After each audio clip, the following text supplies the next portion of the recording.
Presidential Broadcast Service. Radyo Pilipinas. Radyo Publiko ng Bagong Pilipinas para sa Bagong Pilipino. Naghahatid ng mahahalagang balita at impormasyon na guugnay ng pamahalaan sa sambayanan. Tulay sa himpapawid ng serbisyo publiko. Radyo Pilipinas. Radyo Publiko. Ang boses ng Pangulo sa Iloilo. Radyo Pilipinas. 585 AM. Oras mga belas 4:09 sa hapon. Gikan sa hulog balitaan sa PBS, Radio Pilipinas, Iloilo. Gintipo sa bukos na pwersa sa News and Public Affairs Division. Mga pagsaysay sa mga hitabo o aksyon, mga pananawan, kag desisyon, mga hibubunon sa apektuhan na sektor, mga dalagpong nga balita, diri sa Iloilo, at mga bahin sa Kabisayang nagkatulad. Mga balita nga natipon sa sulod sa naligan ng 24 oras. Inyo mapatian sa Headliners Was. Kagkaroon, yari ang inyong PBS News Team.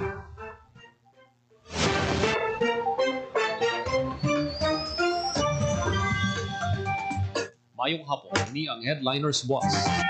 Merkules, Hunyo 18, tuig 2025. Inang inyo tag balita, Joseph Paul Noblesa Tarosa, kagkaroon sa mga Pangulong Dinalan. Mga pamilya sa mga OFW sa pungsod Israel kag Iran nga nagakinahanglan sa assistance sa kon impormasyon sa makigangot sa Department of Migrant Workers 6.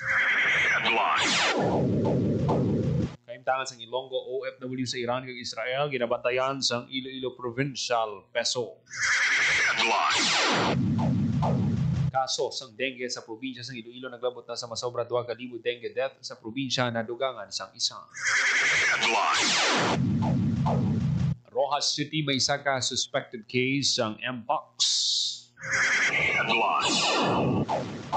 Tulad ng investigasyon, gimando sa PRO6 na nasapan patay ng dalagita sa Tubungan, Iloilo. Iloilo City Government nagbaton sa pinakaunang unmodified opinion gikan sa Commission on Audit. Kagkaroon sa detalye na sang aton mga balita. Radyo Pilipinas. Radyo Pilipinas News.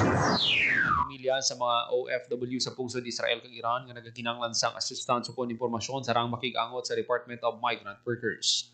Detalye sa balita sa report ni Marian Grace Aranyata. Radyo Pilipinas. Radyo Pilipinas. Report. Sarang nga makapalapit sa opisina sa Department of Migrant Workers o kon DMW Western Visayas ang mga pamilya sa mga overseas Filipino worker o kon OFW nga yara sa Israel kag Iran nga nagakinahanglan sang impormasyon o kon assistance. Ini ang pahayag ni DMW6 Regional Director Glenda Aligonza sa interview sa Radyo Pilipinas Iloilo.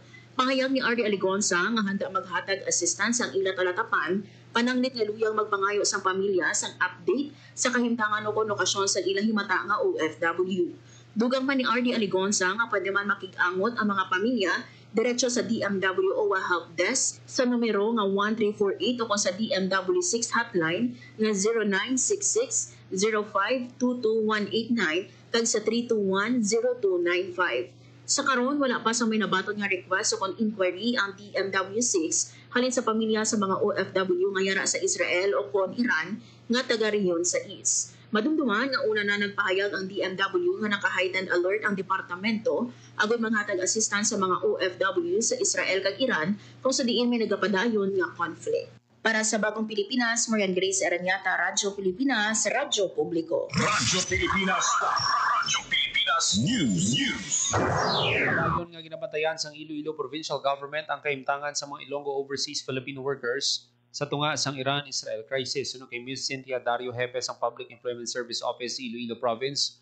Padayon ang ginahiwat ka profiling sang ila talatapan sa mga Ilonggo OFW. Kabahin sang nasamping nga profiling ang pagtumod kung ara sa hilway o kung delikado nga kahimtangan ng mga Ilonggo OFW kung luyag bala nila magpauli sa Pilipinas o kung magpabilin sa karon yara sa 37 ka Ilonggo na ang nabalhag o na account sa opisina tanan sa pungsod Israel. 14 sa ilang nagsiling ngayara sila sa mga kahimtangan, 5 nagsiling ngayara sa unsafe nga lugar samtang wala naman naghatag sa impormasyon ang 19 kay iban pa nga OFW. Dugang pa sang Peso Head, wala pa sang may nag-request sang repatriation sa mga account nga Ilonggo OFW sa Israel kung kinahanglanon ang OFWs o kung ila pamilya sarang makatawag sa mga hotline numbers. Padayon man ang coordinate sa provincial government sa Department of Migrant Workers, Overseas Workers Welfare Administration, sa Department of Foreign Affairs para masiguro ang kaimtangan sa mga kasimanwa sa Iran kag Israel. Radyo Pilipinas. Radyo Pilipinas News. Kaso ng dengue sa probinsya sang Iloilo. Naglabot na sa masobra 2,000 dengue death sa probinsya na dugangan sang isa. Detalye sang balita sa report ni Marian Grace Saraniata. Radyo Pilipinas. Radyo Pilipinas. Report. Naglabot na sa masobra 2,000 ang kaso ng dengue sa probinsya sang Iloilo siningatong tuig. Gimpahayag ni Dr. Ronnie Labis, Head ng Health Service Delivery Division sang Iloilo Provincial Health Office, nga as of Morbidity Week 23 o kung humanin Enero 1, katong Hunyo 7 siningatong tuig naglabot na sa 2,051 ang kaso ng dengue sa probinsya. Ang 5 ka munisipalidad nga may pinakamadamong at dengue amo ang San Joaquin nga may 163, Oton nga may 118, Leon nga may 102, kag Kabatuan kag Dumangas nga may tig 101. Dugan pahayag pa ni Dr. Lapis nga kalabanan sa mga nagka-dengue sa probinsya ang yera sa edad 1 to 9 years old. Samtang nagsaka na sa pulo ang napatay sa dengue sa probinsya matapos kami nagduga nga isa nga dengue fatality. Ang duga nga napatay 35 anyos nga babayi gikan sa munisipalidad sang Lambunao. Pahayag ni Dr. Lapis nga nagdaliwan ang pasyente sang Hunyo 1. Madumduman nga minabalhagman nga duwa ka dengue fatality sa Carles kag Pototan kag tig-isa naman sa Otong, Sara, Tigbawan, Duanyas kag Balasan. Ang Iloilo Provincial Government natutukan rin ang implementasyon sa Dengue Prevention and Control Program sa probinsya tungod nga ginantisipar natin ng mataas pagidang naton kaso umpisa subong nga June nga tag-ulan na. Kapag sa mga ginimplementar natin na strategies, si Governor Arthur Defensor Jr. nagpanahon sa Executive Order No. 53 Series of 2025, an order intensifying the implementation of the 4S strategy amid the dengue outbreak in the province of Iloilo. Hindi nga polisiya, ginamanduhan ang mga partner LGUs, government agencies, ang mga pumuloyo na tugon pagin ang implementasyon sa 4S strategy sa Department of Health. Among ini ang search and destroy mosquito breeding sites, secure self-protection, seek early consultation and support panning and spraying sa mga lugar ng mataas ang kaso. Nabatian ang kabahin sa pahayag ni Dr. Labis para sa Bagong Pilipinas, Marian Grace Aranyata, Radyo Pilipinas, Radyo Publiko. Radyo Pilipinas. Radyo Pilipinas News. May isa ka suspected case sa monkeypox sa ang Roas City Copy sino kay Dr. Lori Kahilog, City Health Officer gimpay sang doktor ang suspected case 43 anyos nga babayi. Sa panaysahan sa City Health Office sa uling semana sa mga nabagbatsyag sa sakit sa tiyan, ang pasyente kung nagpakonsulta sa isa ka pribado nga klinik pila ka oras pagkatapos maginumbulong natubuan sang rashes. Ang pasyente sa karong ginaulat pang resulta sang confirmatory test kung bala negatibo kung positibo sa balatian ang pasyente kung kumpirma man ni Kahilog wala na sang rashes ang babae 3-4 ka adlaw pagkatapos matubuan kag nakagwa na sa ospital kag nagapaayo na lang sa iya puloy-an ginsiling sang City Health Office nga padayon lang nila ang ginamonitor ang pasyente sa barangay. Radyo Pilipinas. Radyo Pilipinas News. Ginmanduan sa Police Regional Office 6 ang Iloilo Police Provincial Office nga magpatigan sang tulid nga investigasyon sa nasapuan patay kag ginapatihan ginhimuslan nga dalagita sa Banwasan Tubungan, Iloilo. Sunod kay Police Regional Office 6 spokesperson Lieutenant Colonel Arnel Solis sa pag-imbestiga sa kapulisan dapat matumod, maaresto kag mapasakaan kasong responsable sa krimen. Hustisya ang inasigahom sa pamilya sa 18 anyos nga dalagita sa karon nagapatay ng investigasyon sa kapulisan sa insidente na ibaluan na sapuan sang Iloy ang dalagita nga wala na sang kabuhi sang Martes sang gabi, Hunyo 17. Radyo Pilipinas. Radyo Pilipinas News. Samtang sa iban pa naton nga balita, Radyo Pilipinas. Radyo Pilipinas News. City Government nagbaton sa pinakauna nga unmodified opinion gikan sa Commission on Audit. Detalye sang balita sa report ni Janelle Baclay. Radyo Pilipinas. Radyo Pilipinas Report.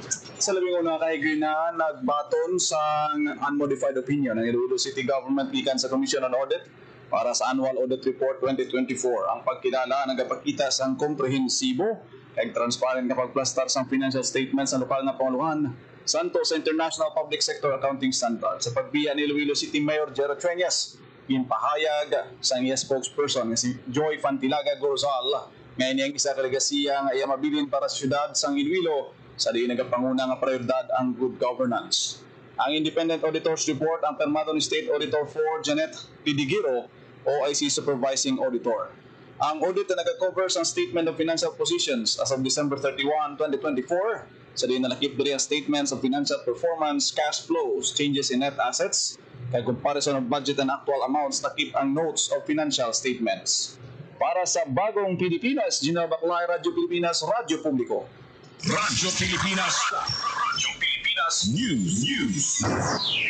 Nangintayo yun kag matalon sa pagbalik eskwela sa mga estudyante kag manunudlo sa 31 ka bulutuan sa syudad sa La Carlota na ibaluan nga pila ka bulutuan sa syudad. Ang karon lang nakabalik liwat sa full face-to-face classes matapos king gamit nga evacuation center kasunod sa paglupok sang bulkan Kalaon sa nagligan nga Disyembre suno kay Dr. Ermi Miranda, Schools Division Superintendent sa Schools Division Office, La Carlota City ning intuman kamalipayon ng mga estudyante kag manunudlo sa mga epektado nga bulutuan. O yung kabi nga dako nga regalo ang pagpahanugot sa mga internally displaced persons nga makapauli na sa ilang mga puluyan. Dugang pa ni Dr. Miranda sa pagbukas ng panibagong school year, manging prioridad sa mga bulutuan sa La Carlota ang paghatag sabat sa mga natukon nga learning gap, learning losses sa mga estudyante. Pagatutukan man sa SDO La Carlota City ang pagkayo kon pag-ili sa mga nagkalaguba nga mga importante nga pagkabutang sa mga bulutuan. Radyo Pilipinas. Radyo Pilipinas News. Metro ang National Food Authority Region 6 sagud mausisa sa mayong mga palay nga gindala sa ila warehouse no kay Dr. Mr. Redemptor de la Cruz, Regional Standard and Quality Assurance Officer. Ila ginalantaw ang infestation sa palay, dryness o kon kaugahon, purity kag discoloration. Ginpahid ni de la Cruz nga kilayon nila nga ginabalibaran ng mga palay nga positibo sa peste bakod makagubay ni sang stocks kag makaresulta sa pagkalugi. Samtang ginpatpat man ni de la Cruz nga ang moisture content dapat ara sa 12 tugtog 14% kung ugang dalon nga palay sa warehouse. Sa purity naman dapat 90 to 100% nga matinlo kag minimal lang nga discoloration kung tugtog 7% lamang. Naibaluan nga trabaho sa mga quality assurance officers ng NFA nga siguradon nga kalidad kag makao ng mga palay nga ginabakal sang NFA. Radyo Pilipinas. Radyo Pilipinas News. Yun pa siguro sa National Food Authority ang mga quality assurance officer ang tanan nga warehouses sa Western Visayas no kay Mr. Redemptor de la Cruz present sa mga bodega sang NFA mga quality assurance officer nga nagausisa kung ang mga palay nga gindala nakasulod sa ginamando sang ahensya. Sa karon may aras ang 17 ka warehouses ng NFA sa Western Visayas magluwas sa mga buying station sa mga nagkalilaing nga probinsya sa rehiyon. Radyo Pilipinas. Radyo Pilipinas News. Padayon ang paghana sa mga quality assurance officer kung masiguro nga mapadayon ang pag-usisa nga kalidad kag consumable ang mga palay nga ginadeliver sa warehouse ng National Food Authority. Sir kay Mr. Redemptor de la Cruz, Regional Standard and Quality Assurance Officer, kada tuig may aras ang refresher course nga ginahatag sa mga quality assurance officer. Sini nga tuig ang tuigan nga refresher course iwaton sa una nga semana sang Agosto. Radyo Pilipinas. Radyo Pilipinas News. Ginaduso karon sang Roxas City Government ang rehabilitasyon sang Capiz Roxas City Bridge. Sir kay Ronnie Dadiva sa giniwat nga sinapol sa City Government, kaupo ng Department of Public Works and Highways, kag mga cultural, historical kag engineering groups sila ginatipo ng mga rekomendasyon sa mga eksperto kung paano mapakayong taytay samtang ginasiguro man nga hindi maguba ang historical values sinipay sa alkalde. Ilan na to kiban nga masobra na 100 anyos ang taytay kag wala makapaydalon sa rehabilitasyon halin sang gintukod ini sang 1909 kadungan sini nagpagawa sang Executive Order C. Dadivas nga nagadumili sa paglabay sa mga heavy vehicles sa makasaysayan nga taytay bagon hindi na structurally sound para suportahan ang mabugat nga karga. Radyo Pilipinas. Radyo Pilipinas News. Sa syudad sa Bacolod ang ika-87 nga anibersaryo sang charter sini madumduman nga pinaagi sa Republic Act number 11146 gindeklara nga special non-working holiday sa syudad sang Bacolod ng Hunyo 18 sang kada tuig bilang pagdumdum sa maragtason nga pag-aproba ni President Manuel L. Quezon sa Commonwealth Act number 326 nga nagtukod sa City of Bacolod. Lakip sa mga aktibidad nga ginpreparar karong tuig ang parada, Thanksgiving Mass kag Barangay Festival Dance Competition. Sunod kay Bacolod City Mayor Albi Benitez ang Charter Day celebration sang pagkabakod, pagulikid kag pag-ulugyon sang mga Bacolod nun. Radyo Pilipinas. Radyo Pilipinas Pilipinas News. Baryo nga sirado sa publiko ang Ibaklag Cave nga isa sa mga sikat nga kantuan sa banwa sang San Remeo sa Antique. Suno sa Antique Tourism and Cultural Affairs Office, ang temporary closure sang kuweba sandig sa nanging rekomendasyon sang Department of Environment and Natural Resources o DNR. Ang kuweba sa karon ginapaidalom sa reclassification kag assessment ug masigurang safety sa mga bisita kag mapangapinan man ang ecosystem sa lugar. Sa baylo nagapangagda ang Provincial Tourism Office ng experience ang iban pang tourist activities sa banwa. Masobra 200 ka cyclists nagbuylog sa bisikleta agon mapasan yung adoption kag alternative childcare sa syudad sa Iloilo. Detalye sang balita sa report ni Marian Grace Aranieta. Radyo Pilipinas Report. Masobra 200 ka cyclists ang nagupos sa ginhiwat nga bisikleta bilang kabahin sa pagpasanyog pa sang adoption kag alternative childcare sa syudad sang Iloilo. Ang aktibidad ang kabay sa Third Adoption and Alternative Child Care Week nga naging organisa sa National Authority for Child Care o NACC kag Regional Alternative Child Care Office 6 o RACO 6. Ang bike ride activity nga may kalabaon nga 200 kilometers ang nag-umpisa sa Iloilo Provincial Capital kag naglabay sa mga mayor nga dalan sa syudad.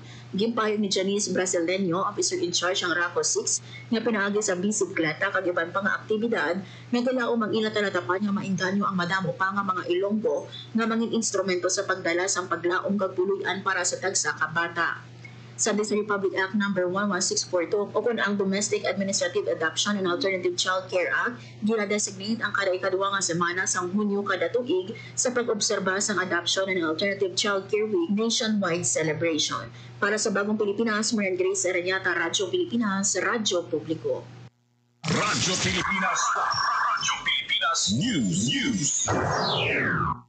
Samtang sa ibang panaton nga balita, Radyo Pilipinas News.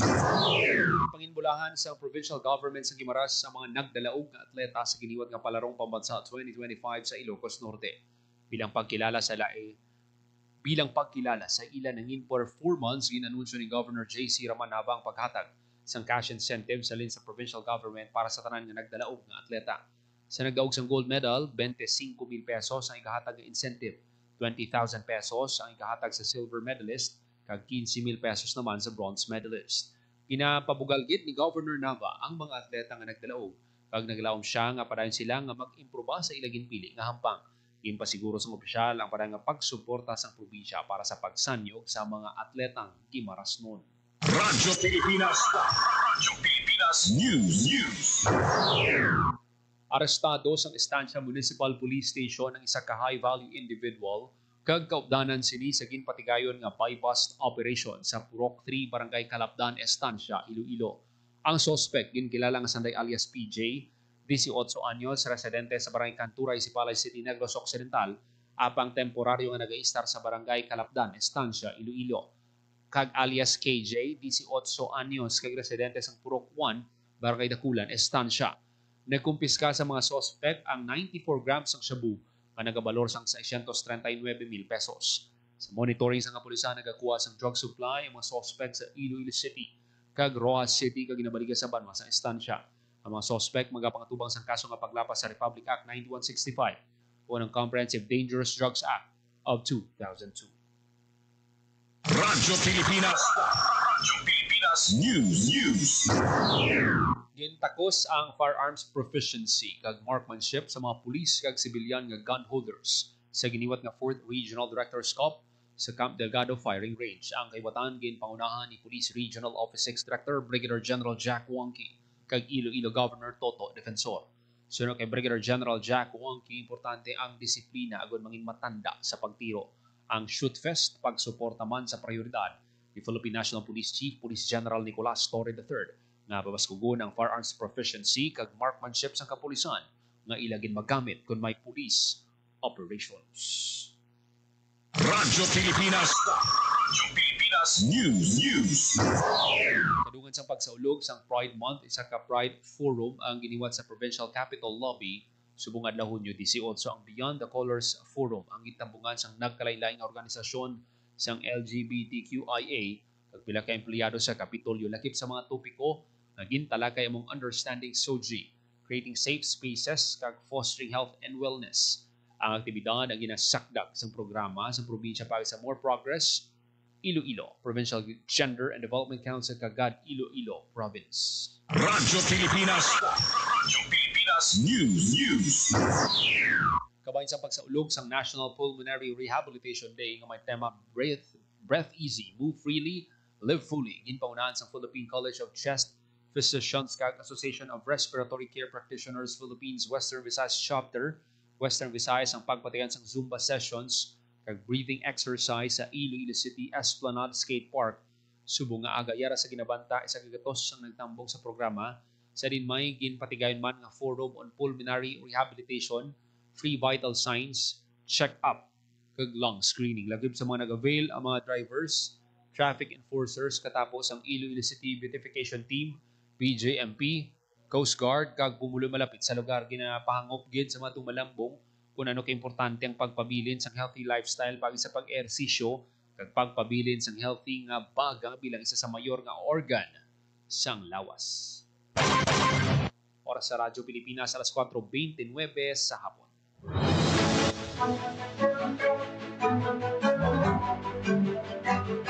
Kagamihan ito manatipon nga balita sa PBS Radio Pilipinas Iloilo News Team.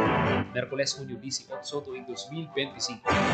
Para sa Bagong Pilipinas, Joseph Paul Nobleza Tarosa, Radio Pilipinas, Radio Publiko. Ang inyong tulay sa himpapawid ng serbisyo publiko, ang Presidential Broadcast Service, Radyo Pilipinas, Radyo Publiko. Radyo Pilipinas. Radyo Publiko.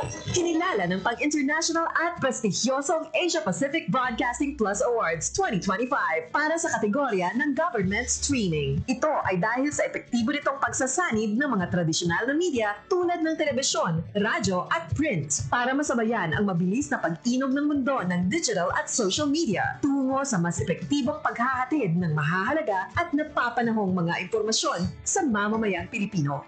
Kinilala rin ang Radyo Pilipinas dahil sa patuloy na pag-akyat ng rating. Ngayon ay matatag sa pang-4 na pwesto sa Mega Manila ayon sa pinakahuling Nielsen Radio Audience Measurement Survey. At sa social media, nakamit ang mahigit 2,000% pagtaas ng bilang ng mga sumusubaybay sa Radyo Pilipinas page sa unang bahagi ng 2025. Patunay ito na ang inyong Radyo Pilipinas Radyo Publiko ay tunay na kaagapay ng inyong pamahalaan sa paghahatid ng serbisyo sa mga mamamayang Pilipino. Mula sa aming lahat, sa ngalan ng inyong pamunuan at mga kawani ng Presidential Broadcast Service, kasama ang inyong mga himpilan ng Radyo Pilipinas sa buong kapuluan. Maraming salamat po sa inyong lahat, sa inyong pagtangkilik at pagkilala. Radyo Pilipinas. Radyo Publiko.